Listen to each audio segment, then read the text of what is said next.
بسم الله الرحمن الرحیم. السلام علیکم و رحمت الله و برکاته. یک بار دیگر خواهران عزیز برای همگی، امروز مثل همیشه روزهای سه شنبه درس عقیده و فقه داریم و خواهرانی که میخواهند به درس های ما شریک شوند لطفاً خواهرها تعریف کنید چگونه به زوم در آمدن و چگونه روزهای سه شنبه و پنج شنبه به درس های آنلاینی یا گفتیم پخش زنده اشتراک کردن و سوالهای خود را دادن. امروز درس عقیده ما خیلی گفتم اولا معذرت میخوام که درس گذشته ضبط ها یا گفتیم ثبت درس یکم مشکل بود و امروز هم سر تکرار کرده میگذاریم تا بیایم به درس نو. درباره اشراط ساعه یا نشانه های روز قیامت است. در عقیده طحاوی در قسم دوم درس ما درباره نشانه های قیامت و ایمان آوردن به نشانه های قیامت است و از اینکه در کتاب عقیده طحاوی خیلی و خیلی این موضوع را کوتاه فهماندگی هستند. من خواستم کمی مفصل از دیگر کتاب ها، از دیگر کتاب های سنن و تفسیر و دیگر کتاب هایی که درباره عقیده نوشته یا درباره نشانه های قیامت نوشته شده است این موضوع را کمی همراه شما وسیع تر کنم. چگونه که گفته گذاشته بودیم ایمان آوردن به روز قیامت از رکنهای ایمان است و هر مسلمانی که ذره شبهه داشته باشد درباره روز قیامت، درباره سوال و جواب شدن در پیشگاه پروردگار، او مسلمان نیست، چون از رکنهای ایمان در او وجود ندارد. و خواهران عزیز شاید شما هم شاهد هستید حتی زنهای تاجیکی هستند که درباره روز قیامت وقت صحبت کردید در چهرهشون ناراحتی دیده می شود و خیلی کم هستند آنهایی که از قیامت خود پرسند و از آباد کردن قیامت خود پرسند. و عجب زمان داریم سبحان الله، وقتی با یک زنی مسلمانی سطردار می نشینی همه غمهایش دنیا هست، همه غمهایش مشکلی های دنیا هست، از غمهای آخرت تقریبا چیزی نمی گوید، از کمبودی های دنیاش ساعت ها صحبت می کند، از کمبودی های ثوابش تقریبا هیچ شکایت ندارد، گویا که الکی برای او 100% ضمانت شده است که تو در قیامت در امانی. در حالی که یسالونک عن الساعه خیلی زیاد است در قرآن، در زمان پیامبر هم خود صحابه ها و حتی مشرکا از جهت استهزا باشد هم خود صحابه ها از پیامبر خیلی زیاد در باره روز قیامت، در باره نامه اعمال، در باره فرشته ها میپرسیدن و این ایمان قوی آنها به آخرت بود که آنها دنیا را دیگر کرده توانستند، آنها تمامی مسیر تاریخ را دیگر کرده توانستند و ایمان به آخرت، ایمان آوردن، ایمان حقیقی به آخرت انسان را می سازد. همون گونه یک انسان می سازد که هیچ قانون دنیا، هیچ زندان های دنیا آنگونه انسان ساخته نمی تواند. حضرت عمر روایت دارد که میگویند من حتی درباره اسبچه‌ای که خریده ام می ترسم که یکی خداوند مرا در روز قیامت بپرسد که برای او چگونه راه درست کرده بودی، او را اذیتش میکردی یا اذیتش نمیکردی. یعنی حتی ایمان به قیامت درباره ظلم کردن به حیوانات را انسان را از این وادار میکند و آنهایی که ایمان به آخرت دارند آنها از پی دنیای دروزه نیستند، آنها از پی خیلی گفتم آبادی دنیا اینقدر نیستن، همیشه فکر و ذکرشون آخرت است و وعده پیامبر است که هر کسی که من کان غمه آخره و غمه دنیا، در حدیث آمده است کسی که غمش یا تمامی فکر و ذکرش دنیا هست، او از دنیا چیزی را بجز آنی که پروردگار به او تقدیر کرده است نمیگیرد. اما کسی که غم او آخرت است پروردگار دنیایش را برایش آسان میکند و همین ایمان به دنیا خواهران عزیز از اکثریت مشکلی ها ما را برآورده میکند. امروز یعنی خیلی زیاد هستند خواهرانی که مشکلی اعصاب دارند، مشکلی روانی دارند، به فکرهایشان رفته نمیرسند. اگر دربارش گفت و کاب کنید خیلی دنیا رو یک چیز بزرگ میبینن، گویا که ابدالآباد همینجا هستن. اما وقتی من و شما حتی به فرزندان می آموزیم که دنیا خیلی زود گذر است، دنیا یک ساعت محدود است، با همه مشکلی هایش هم میگذرد، با همه نعمت هایش هم میگذرد. وقتی تو برای آخرت کار کردی، وقتی غم دو آن زندگی ابد هست، چون آخرت زندگی ابدی هست دنیا باشد یک ایستگاه کوچک ما هست. اگر این رو به فرزندان آموختیم و اگر این ایمان در قلب ما جای شد، اینقدر غم‌های دنیا من و شما رو نابود نمی‌کند. چرا اینقدر بعضی‌ها غم می‌خورن؟ فکر بعضی‌ها فقط یک خانه است که داخلش فقط 60 سال زندگی می‌کنن. فکر بعضی‌ها فقط یک ماشین است که شاید 20 سال سوار آن شوند. اما حیاتی که دیگر زمان ندارد، یعنی ابدالآباد است، دارالبقا هست، درباره آن فکرها خیلی کم است. پس ایمان آوردن به آخرت هم عملهای ما رو صالح میکند و ایمان آوردن به آخرت هم دنیای ما رو آباد میکند و ایمان آوردن به آخرت ما رو نه از فقر میترساند، نه از بند و زندان میترساند، نه از شرمندگی و خواری در نزد مردم میترساند. چون یقین داریم که این یک مدتی کوتاهی که در دنیا هستیم زود خواهد گذشت، ولی ضعیفه ایمان ما هست که ما به فکر آخرت کم هستیم و چون غمهای اساسی ما دنیا شد، دیگر نمیتوانیم از کوچکترین مشکلی های زندگی، از کوچکترین مشکلی های عائلوی خود را رها کنیم. پس خواهران عزیز، دنیا رو، مشکلی های دنیا رو که مشکلی های دنیای اساسی زنها همون کوچکترین مشکلی های داخلی آستانه شان است، داخلی خانه شان است، اینقدر به خود بزرگ نکنید. غم های اساسی باید اون غم های ابدالآباد باشد. والله پروردگار گشته و برگشته در دنیا در قرآن میگوید ولا يسأل حمیم حمیم یوم یفر المرء عن اخیه و صاحبتی و بنی. شما از همه میگریزید، کسی رو نمیپرسد، یعنی از پی اعمالهای خودتان شوید. برای همین آیت هایی که ذکری قیامت را میکند و سوره هایی که با القارعه و الواقعه و دیگر نام های آخرت ذکر می شود در قرآن خیلی زیاد هستند و کجا هست ذکر آن آیت ها و ذکر ما و کجا هست به یاد آوردنی برای آن روز چی کار کردی و کجا هست به یاد آوردنی همون 2 روزه یا 3 روزه خانه و زندگی ما. و درباره قیامت خواهران عزیز، نشانه های قیامت گفتیم صحبت میکنیم و نشانه های قیامت رو به 2 تقسیم کردن. نشانه های بزرگ قیامت که آن نشانه ها عموما چیزهای در دنیا نشده یک بار پی در پی می شود، مانند آمدن دجال و یعجوج و معجوج و فرآمدن حضرت عیسی و که انشالله در درس های دیگر صحبت میکنیم. این خیلی نزدیک به آمدن روز قیامت می شود. و نشانه های خردکک یا نشانه های صغرا که آن نشانه ها از زمان آمدن پیامبر الکی کم کم آمده ایستاده است، بعضیش در بعضی کشورها، بعضیش در بعضی مردمان دیده می شود. و نشانه های قیامت را دانستن ما را وادار می کند که آن روز نزدیک است و تو آمادگیت را بین و تزودوا فإن خیر الزاد التقوی. میگوید الله شما به خود توشه آماده کنید، به روز قیامت توشه آماده کنید و بهترین توشه که به روز قیامت آماده میکنید این تقوا است، این خدا ترسی است، این از گناه دور بودن و چنگ زدن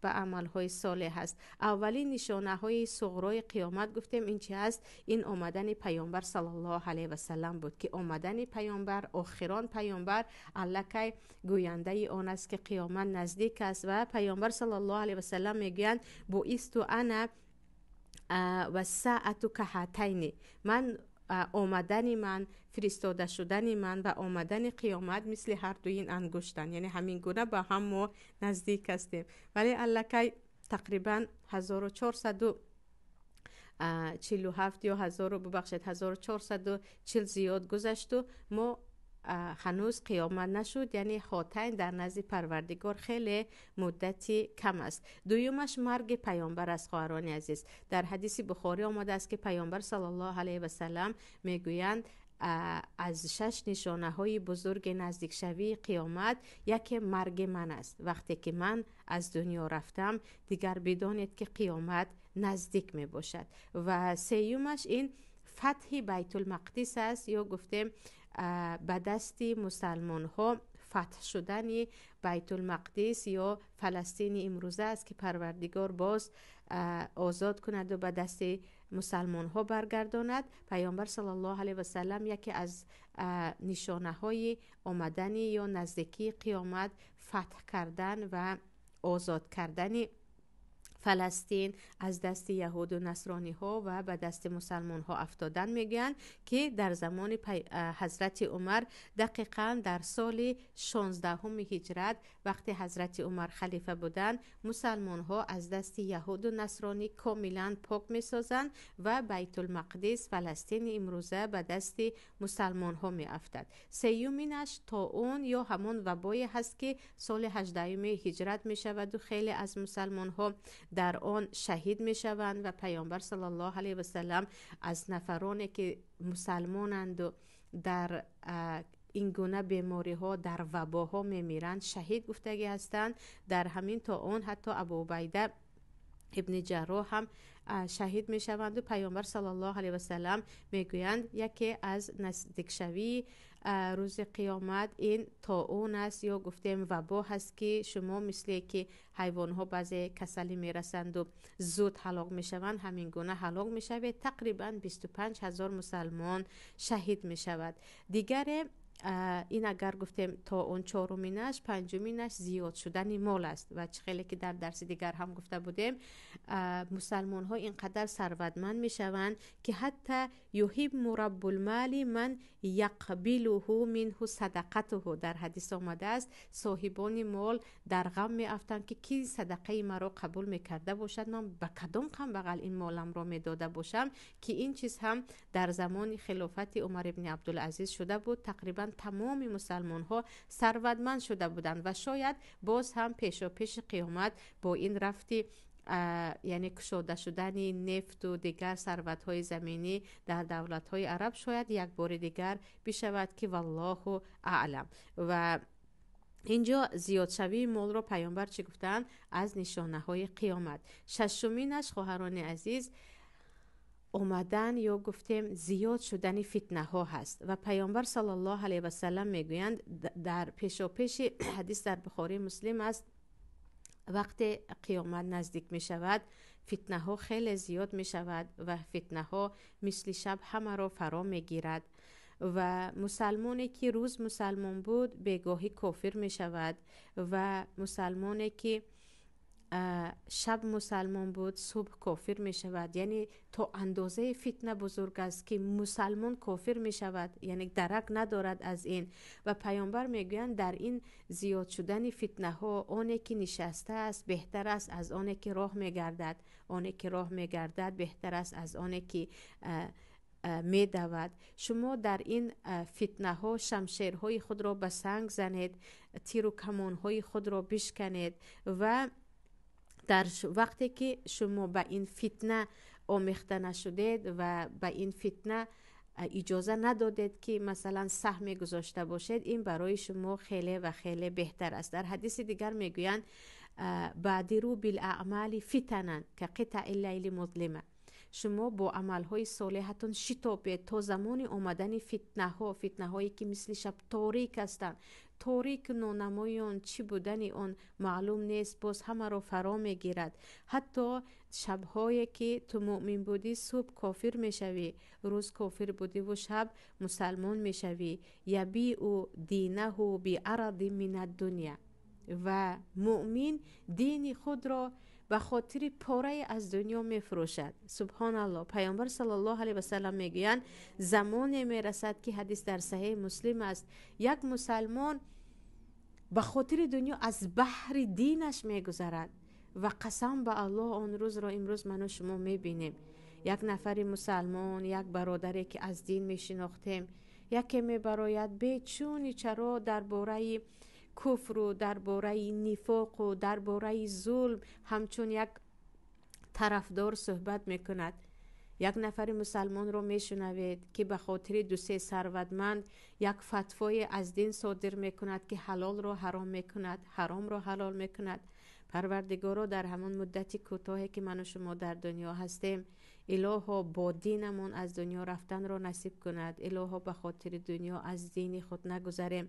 و پیامبر میگویند زمانی میرسد اینقدر فتنه ها دامن شما را میگیرد که شما به خاطر دنیا دین خود را میفروشید. صحابه هایی که در زمان پیامبر بودند به خاطر دین خود جان خود را از دست داده بودند، از بحر زن و فرزند و همه چیز به خاطر دین خود گذشته بودند.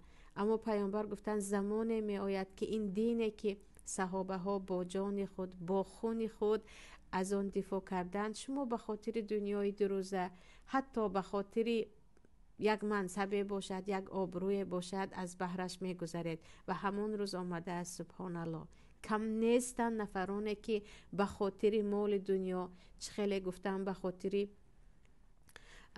چاپلوسی و تملقگری و چیز دیگر دین خود را فروختند.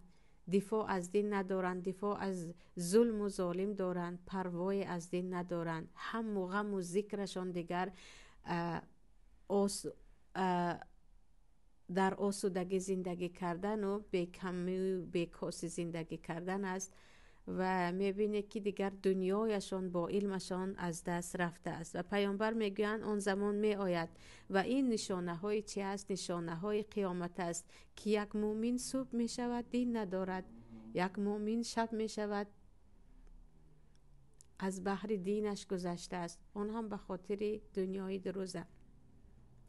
و فتنه هایی که پیامبر گفتن اون فتنه یک روز می آید، الکه بعد از مرگ پیامبر آمده بود، از کشته شدن حضرت عثمان به دست منافقین، از کشته شدن نبیره های پیامبر که در باره صحبت کردیم، از شمشیر کشیدن صحابه ها، چی بین حضرت علی و معاویه باشد، چی دیگر فتنه هایی که بین صحابه ها شده باشد، اینها همش الکی شده گذشت و تا امروز آن فتنه ها هست و وجود دارد و روز از روز دارد. شعله فتنه بین مسلمان ها قوی تر می شود و باز برابر این خود مسلمان ها ضعیفتر شدن می گیرند. و یکی گفتیم از نشانه هایش کشاده شدن درهای فتنه باشد.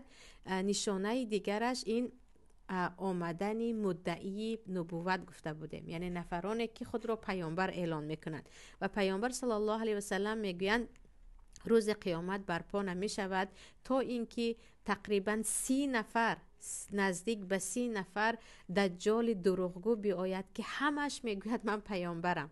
و گفتیم 30 نفر نه زیاده، چند هزار شاید نفرانی باشن که خود را بعضی ها به خود و بعضی ها به خودی پیامبر اعلان کرده باشن، اما این 30 نفری که پیامبر گفتن نفرانی هستند که در حقیقت در بین مردم یک مکان و منصبی رو صاحب می شوند و پیرو پیدا می کنند که الکی در زمان پیامبر مسیلمه کذاب خود رو پیامبر اعلان کرده بود، به من وحی می شود گفته بود و یک قبیله بزرگ از پی او شده بودند که حضرت ابوبکر صدیق بعد از مرگ پیامبر با آنها جنگ اعلان کردند و آنها رو همش رو در جهاد کشتند.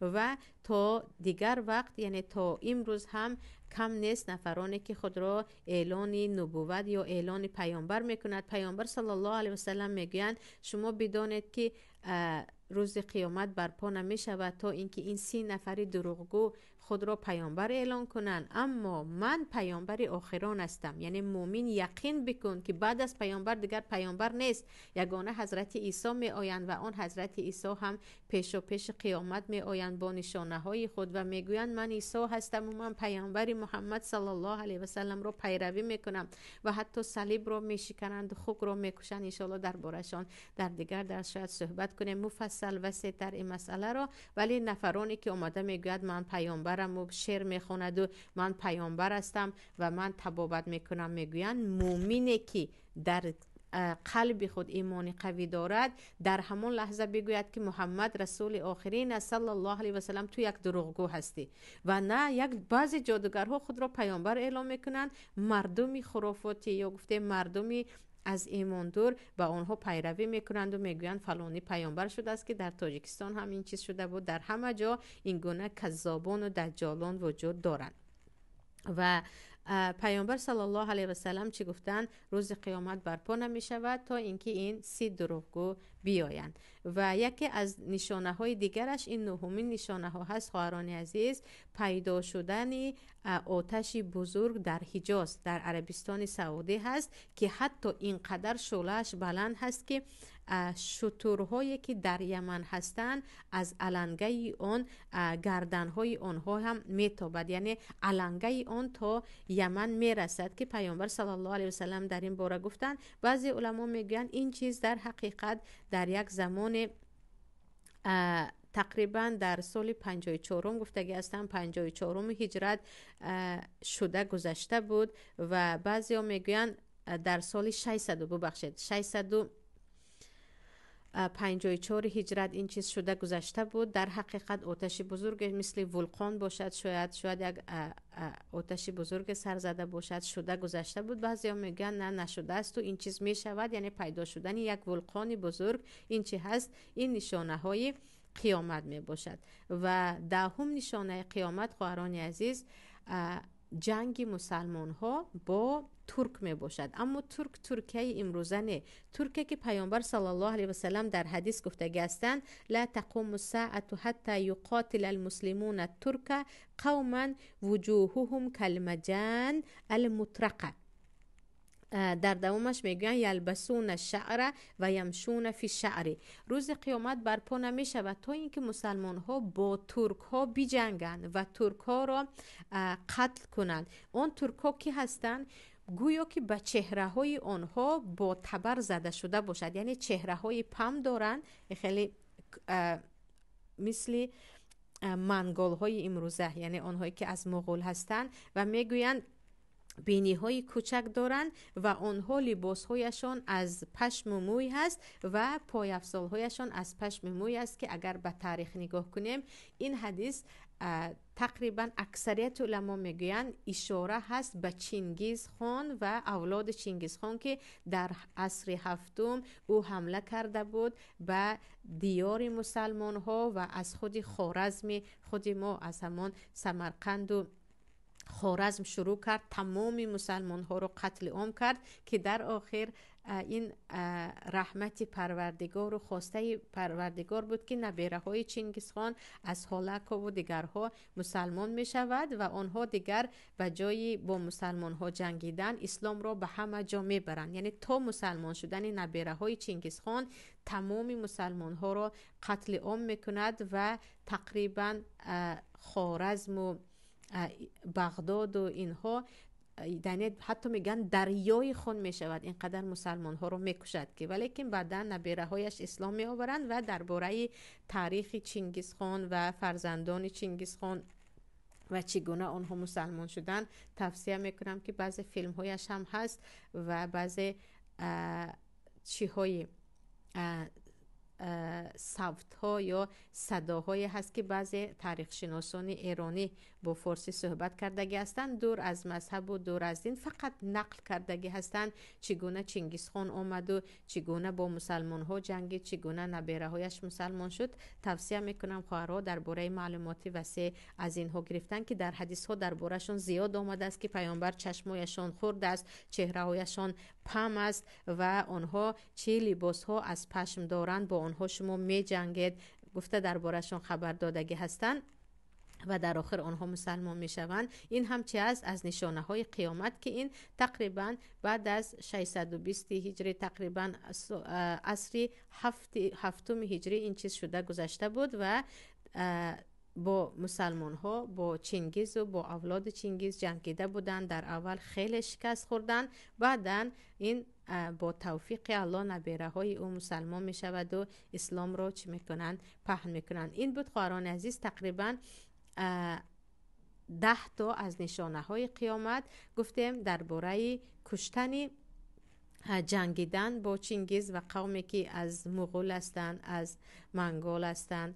امروز هم مغولستان وجود دارد، تو امروز هم هیکلی چنگیز وجود دارد و خیلی جای شرم‌آور است که بعضی مسلمان ها فرزند خود را چنگیز ماندگی هستند به خبر از آن که آن بدبخت که بود و چقدر مسلمان ها را قتل عام کرده بود.